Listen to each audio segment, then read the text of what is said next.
Eto na mga boss, kakapasok lang na balita. Grabe, PBBM, nag-warning na. Nagulat ang China, malaking gulo to, nag-world war na. Ayon sa nakalap nating impormasyon, inaantay na lang ang desisyon ni Pangulong Bongbong Marcos kung magdedeklara ng papalayasin ang tagapagsalita ni Xi Jinping pabalik ng China. Ang last resort kasi sa umiinit na palitan ng manghang na salita nila sa Senado, ireresolbahin ba ito ng Pangulo o aaksyonan na lang sila? Pero nagbabala ang China ng handa nilang isaradong embassy nila dito. Sama-sama silang tatayo, total sama-sama din daw silang pumunta. Grabe si PBBM, nag-warning na. Nagulat ang China sa balitang ito. Malaking gulo to, nag-world war na. Tara, panoorin natin to. Yusek, nabanggit niyo po ang pagdedeklarang persona non grata is an option of last resort.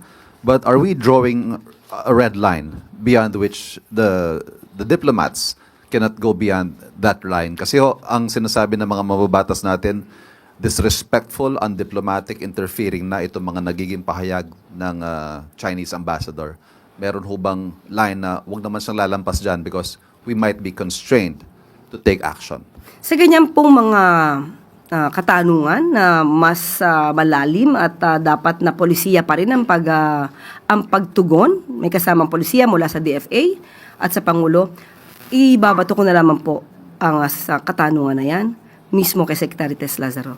Last na lang po, sa gitna po nitong umiinit na world war, is the President more inclined to de-escalate or to take firm action? Pwede naman pong pagsamahin. Pwede naman pong magkaroon ng firm action with diplomacy. Salamat. Next question po, Christian Yusores, DCMM. Yusek, pinag-aaralan po ng Senado na i-declare na persona non grata yung ilang officials ng Chinese Embassy. And nauna na po yung Municipality of Kalayaan sa Palawan na i-declare as persona non grata si Chinese Ambassador Jing Quan. Ang Malacanang po ba ay pag-aaralan din na mag-declare ng persona non grata sa officials ng Chinese Embassy?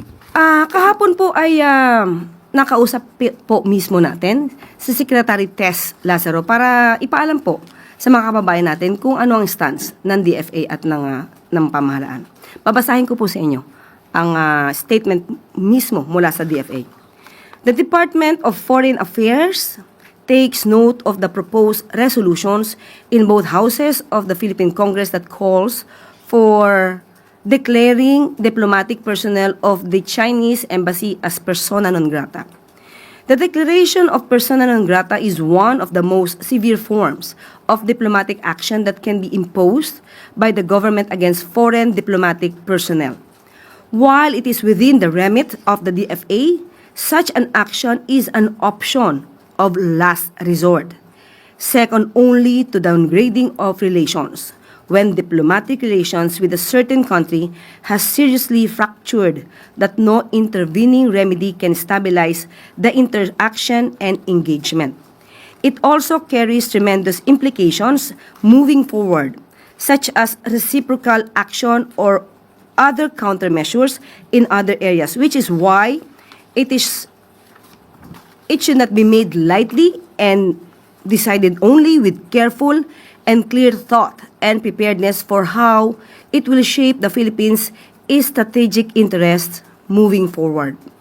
The DFA remains committed to its mandate to conduct diplomacy in an appropriate and effective manner that advances the overall national interest. It is in direct communication with the Chinese government on various bilateral and international issues that are of great importance to the Philippines. It is hoped that the DFA would be provided with ample space to perform its functions and to sort out issues with foreign counterparts through dialogue and consultation rather than through public discourse in accordance with the President's vision and guidance as the architect of Philippine foreign policy. End of quote. Isang follow-up lang, ma'am. Nabanggit din po ni Senator Lacson kanina sa isang panayam na regardless kung makapagpasa sila ng resolution for declaring persona non grata, at the end of the day, si Pangulo pa rin po ang magde-decide kung magpapataw ng ganong decision.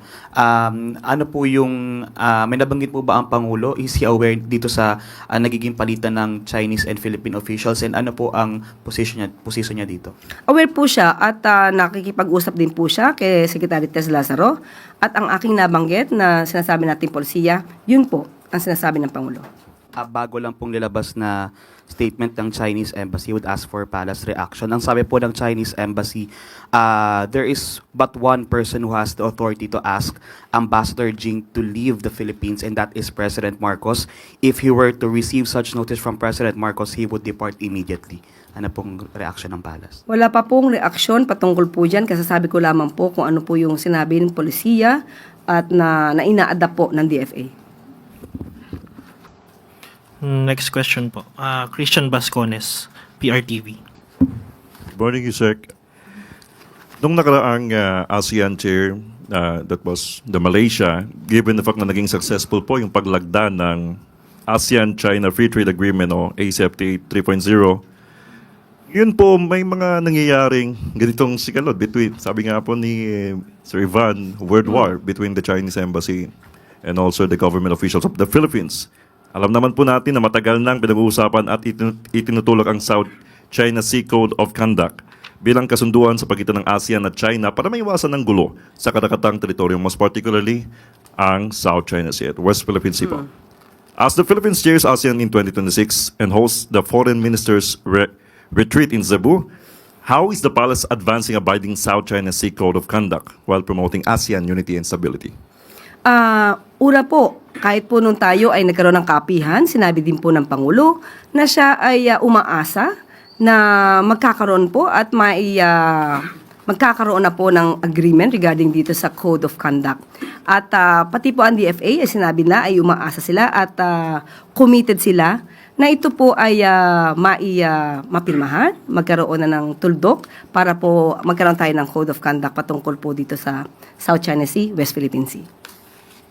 So, during this chairmanship of the Philippines? Yes, opo. Isa po ito sa agenda po ng Pangulo.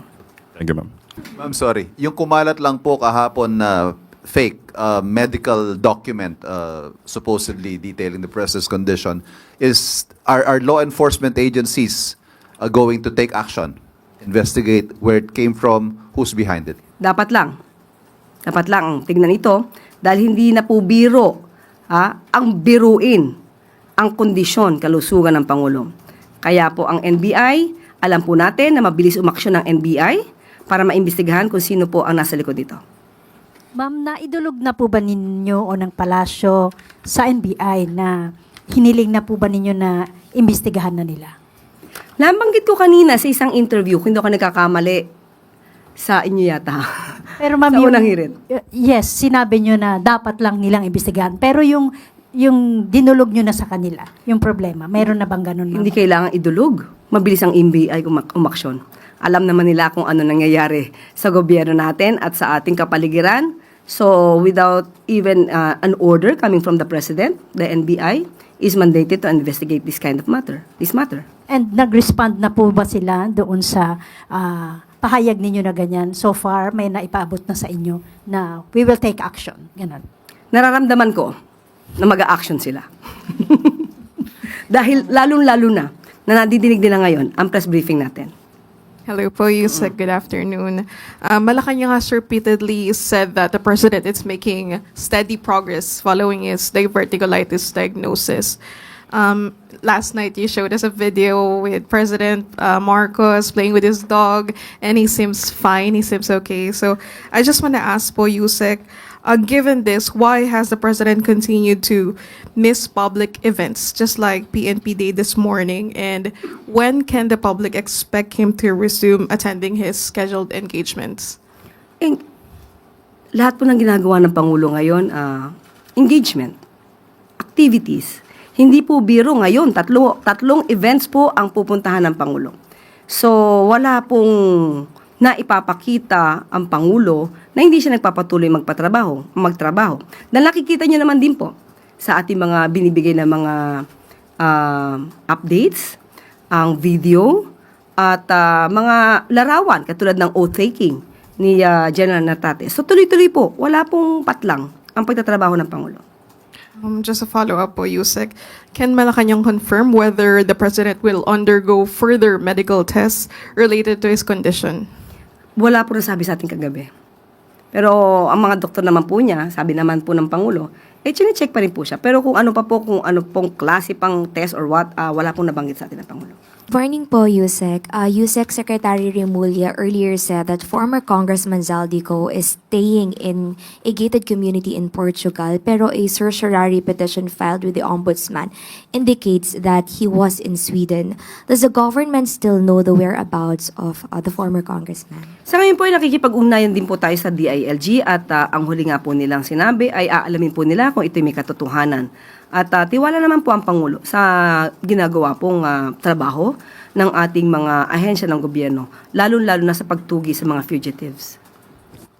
Follow-up, kanina po nabanggit din po ni Secretary Remulla na ang Pangulo na ang nagsabi na gagawa siya ng hakbang para kausapin ang Pangulo ng Portugal para maresolba na ito. How frustrated is the President that Ko and other fugitives remain at large? May commitment po kaya na ngayong taon posible na ma-repatriate or ma-arrest na po? Hindi natin masasabing may frustration ng Pangulo dahil alam po niya na ang mga namumuno sa mga ahensya ng gobyerno na tumutugis sa mga fugitive ay nagtatrabaho ng ayon sa kanyang utos. Kinakailangan lang po siguro ng talagang mas pursigihin pa ang paghahanap sa mga taong nagtatago sa kamay ng batas. Optimistic po tayo this year. Of course. Oo. Optimistic ang Pangulo na mahuhuli at madadala ang mga nagtatago sa batas ng sa kamay ng batas dito sa Pilipinas para mapanagot kung sila ay dapat na mapanagot. Next po, Kat Valiente, The Manila Times. Hi, good morning, Yusek. Yusek, regarding the tourism, one of the factors affecting the tourism industry, seen by Tourism Secretary Frasco, is the high rates of airfare, way higher compared po to other ASEAN counterparts. Is Malacanang considering to examine this and eventually order po to regulate prices of airfare in the country? Actually, napag-uusapan po talaga yan, issue po yan na mas lumalabas, na mas mataas ang airfare patungo, halimbawa na lang sa Siargao as compared kung pupunta sa ibang bansa. Pero ito po ay ginagawa na po ng paraan ni Secretary Banoy ng DOTR at sinabi po niya ang ilang mga dahilan kung bakit may mataas na airfare patungo sa mga ibang destinasyon sa Pilipinas. Unang-una po, may mga nag-ooperate, mga smaller aircraft na nakakapag-accommodate lamang ng 60 to 70 passengers, pero pareho po ng operational cost as compared sa jet economics na nakakapag-accommodate ng 200 passengers. So kung tutuusin nyo, mas mahal po talaga pag smaller craft ang magagamit. Pero karaniwan po talaga, smaller craft lang ang pwedeng bumiyahe sa mga magagandang destination dito sa Pilipinas. Pangalawa po ay sinabi rin po niya na nakapag-negotiate na po siya at nakapag-usap na po sa pamunuan ng PAL at Cebu Pacific at nag-agree naman po na mababawasan ang presyo lalo-lalo pa sa mga sa Siargao flights. Ayan po. At may mga problema rin po patungkol sa fluctuating fuel cost. Pero kapag ka po nakita naman po na bumababa ang presyo, nire-remind po ng CAB, mga airlines na i-reduce din po nila ang fuel surcharge. Surcharge effectively cutting down airfare. So, yun po ang ginagawa ng DOTR para po mas gumanda pa po ang turismo sa ating bansa pagdating po sa issue ng airfare. Next question po, Ann Soberano, Bombo Radio. Yusek, good morning. Yusek, nakausap niyo po at nakaharap kagabi si Pangulong Marcos. Napag-usapan na ba ng Pangulo ang mga posibleng senaryo ng impeachment kasama ang kanyang legal team? Dahil sa Lunes po, magpupulong na po ang House Committee on Justice para consolidate ang dalawang impeachment complaints laban sa kanya. Natanong ko po siya kagabi, pero ang sabi lang po sa atin ng Pangulo ay alam niya po ang proseso at susunod lamang siya sa proseso. Ganun lang po. So wala pang legal team, ma'am, na binubuo ang palasyo? Wala pa po. Hindi pa po napag-uusapan yun. Okay. Ma'am, follow up lang. With the health rumors and impeachment talks combined, how do the palace reassure the public about stability? Nakita niyo naman po ang Pangulo, kahit po sinasabi ng doktor na kailangan niya maghinay-hinay, patuloy po ang Pangulo sa pagtatrabaho. Hindi po nagbabakasyon ng Pangulo. Kahit po kailangan niya mamahinga, nandun pa rin po, nagbabasa ng mga briefer, na mga briefs na dapat niyang alamin para po siya ay updated. So nakita po natin kung gaano kasipag ang Pangulo. Hindi po sanay ang mga kababayan natin na nakikita ang Pangulo na nagre-relax. Hindi tulad nung iba. So tandaan po natin with that na nakikita po natin na sunod-sunod pa rin po ang pagtatrabaho ng Pangulo kahit may iniinda noon. So magtiwala lamang po ang taong bayan para mas maging maganda po ang impact nito sa ating ekonomiya. Salamat, ma'am. Next question po, Let Narciso, DZRH. Yusek, ano pong reaksyon ng Pangulo sa muling pagpapaliban ng BARM elections? Napakita po kasi ng COMELEC kung ano yung maaari naging dahilan kung bakit kailangan ma-postpone o operational issues and legal issues. Dahil lumalabas na medyo kulang ang panahon sa paghahanda at may mga papel na dapat pang mapirmahan na hindi pa napipirmahan. So yan po ay ayon sa COMELEC. At kung makikita naman po ng Pangulo ang mga dahilan nito, hindi po talaga maaaring maipatupad muli agad ang elections ngayon, March. At kung ito naman ay lalabag din sa batas, katulad ng sinasabi ng COMELEC, maaari po talaga siyang ma-postpone. Kinausap na po ba ng Pangulo si Chair Garcia tungkol dito? Kasi palagi pong sinasabi ng Presidente kung gaano kahalaga na makapagdaos ng kauna-unahang BARM elections. Ito po ay pang-apat na beses na mapopostpone. At just recently, dun sa pag-attend niya ng BARM anniversary, hinimok pa ng Presidente yung mga tao doon na lumahok dun sa paparating na eleksyon. Yes, gustong-gusto po talaga ng Pangulo na matuloy ang eleksyon. Pero if time constraints at hindi po maipapatupad at dahil makakalabag din po ng batas, hindi naman po nanaisin ng Pangulo na maituloy ang eleksyon kung may malalabag na batas. Kausap na po sila ni Chair Garcia. Wala pa pong ipinapabot sa atin kung sila nagkausap, pero sa ating pagkakaalam ay maaari pong magkaroon ng diskusyon patungkol dito. Next question po, Kat Domingo, ABS-CBN. Good morning, Undersecretary. Ma'am, what is keeping the President from issuing a clear-cut directive on the fate of the Independent Commission for Infrastructure? The President is just awaiting the report of the ICI. Upon receipt of the report, the President will make the next move regarding the ICI. And did the President issue a deadline on when that report should be submitted? As of now, there's none. So the ICI operations continue. How does the palace respond to comments that taxpayers' money is still being used to fund the seeming continued operations of the ICI instead of completely cutting it short to save money? No, I believe the ICI is still operating. The ICI is still complying with its mandate. So there is no money spent na we can say that it's just wasted. No. The people in the ICI are still working and investigating the documents given to them. Ma'am, last question about the ICI. Yung ICI po ba, meron pa siyang bagong in-investigate na case apart from the 3 cases that were already filed in different courts? Sa aking pagkakaalam, so far, sa mga nababasa natin, dahil sa ngayon ay tinatawagan natin si Atty. Hosaka, meron pa po sila inimbestigahan dahil marami pa pong mga dokumentong naiwan sa kanila. So, patuloy pa rin po yung pag-iimbestiga nila. Ma'am, just to follow up on the tourism issue, since you headlined this press conference with that, does Tourism Secretary Cristina Frasco still enjoy the trust of the President? Because talk is rife among the business in the business sector that she is set to be replaced by another. She still enjoys the trust of the President. Ngayon, ikaw, bilang Pilipino, ano ang masasabi mo at reaksyon sa balitang ito? Mag-iwan ka ng komento sa ibaba at atin pong babasahin isa-isa.